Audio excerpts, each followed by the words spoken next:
Well, Billie just dropped a batch of synth pop bangers just in time for your hot girl summer. But is it cohesive?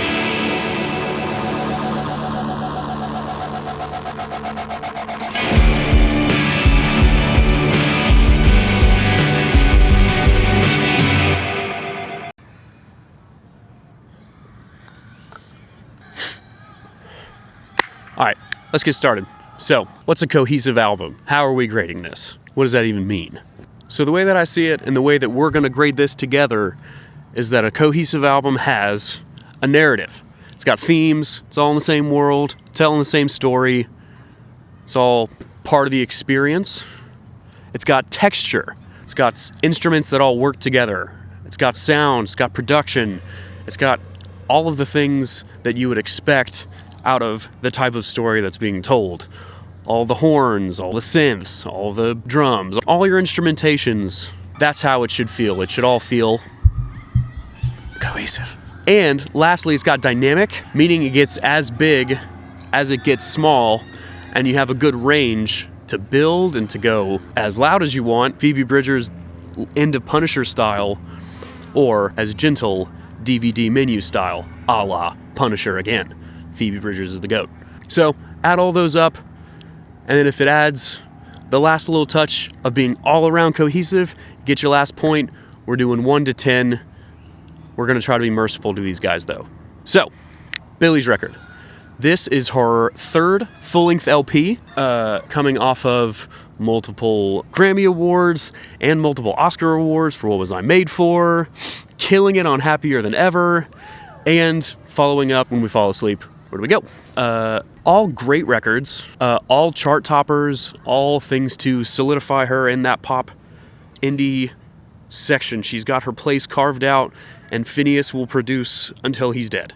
Yay. But what do we find when she's trying to do a third record? Follow up all the success that she's already had. What does it sound like? What are the expectations that you have when you're listening to a record after something like Happier Than Ever? Well, let's find out. Narrative. All right.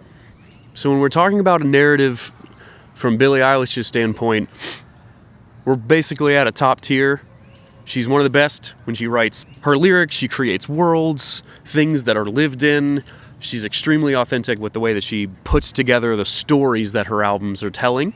And this one is absolutely no different. It's gut-wrenching and surprisingly reflective and introspective and honest, which is always a fun thing to see. She's always got this gentle aggression about her that seems to be hidden right behind her immediate thoughts.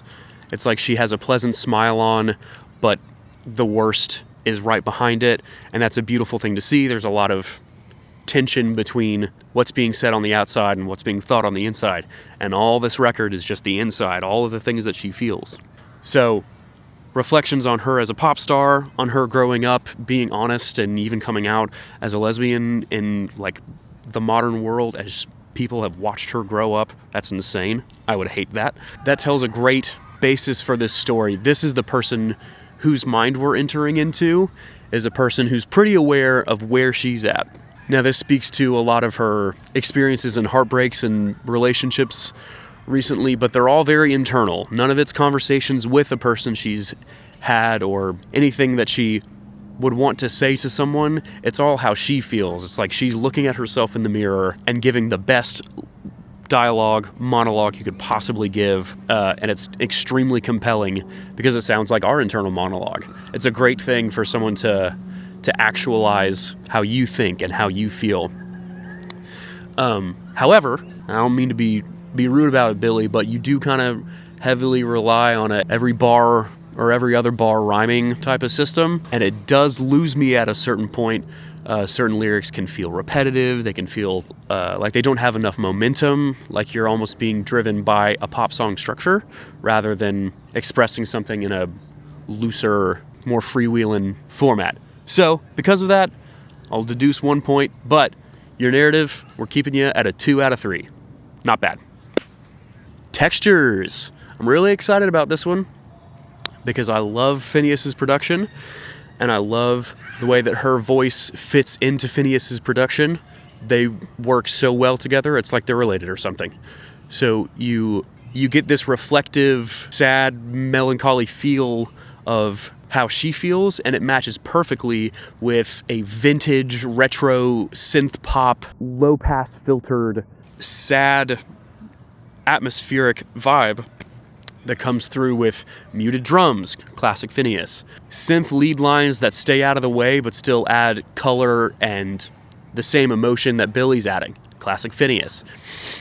And you even get some of those bigger analog acoustic instruments, some real drums. I always love hearing real drums in a pop track. That warms my heart and I want more of it. She does it really, really well when she's singing under a piano. What was I made for? Oh my gosh. She does really well under acoustic guitars. I wish she had more acoustic guitars underneath her. There's always a good thing when a really good vocalist like Billie, with a clear vision like Billie, gets to sing over an amazing, simple, organic acoustic track. That's something that I always like to hear, and there's a little bit of that. Some of the later cuts off this record have some nice instrumentation to it. However, I'm also going to take a point off of this one as well, due to the fact that there should have been more. I needed more acoustic guitars, I needed more drums, and more cymbals sending her voice into the stratosphere. I need more bass lines that are on strings and not played on a keyboard. That brings out more of that raw energy that she obviously has when she sings songs like The Greatest or Birds of a Feather or even Happier Than Ever way back when. All these display that she's got a real vocal power and ability to gun it, and she deserves to have that heard. That's one of her strengths, and it pairs really well with an acoustic instrument. So we're going to give it a 2 out of 3. We're going to say, well done, Phineas, but I wish I had heard more acoustic guitars. Fair enough? All right. The dynamics. This is where I'm going to get a little bit harsh, but pop stars deserve to hear this. Any pop record is going to be about the vocals. It's about how she sings. It's about the instrumentation coming around how she sings and supporting it, pushing it up. And Billie's voice is pushing. She's really huffing it. The Greatest does a really good job of displaying how much she can do, and it's clear that she hasn't shied away from practice and progression. She's gotten a lot better, and I can't wait to hear her build even more. But this record almost has the biggest moments that you can ask for. It's got the lowest, it's got the dynamic floor, which is really great. Listening to Skinny is the kind of thing that you'd listen to when you're driving home and you just want to be sad, or you're sitting on the couch and you want to be cozied up with someone who's just as sad as you are. That's great. She's always good with making these ballady, gentle tracks, but The Greatest and The Love of My Life, I'm not going to try to pronounce it in French, and Birds of a Feather, they've all got these, you know what I'm saying? These dynamic ranges that are almost as big as they could be. It feels almost like Happier Than Ever in the way that it builds. That's one of her best songs in terms of her dynamic range and guitars and drums pushing her vocals into where they should be, which is right in front of your face. And unfortunately, this album does it multiple times where it's so close to being as loud and as vicious and as intense and as present as Billie's vocal, but it doesn't quite reach it. I think the real kicker about this record is that Billie is giving her darndest and Phineas is almost caught up with her. And that's kind of a shame.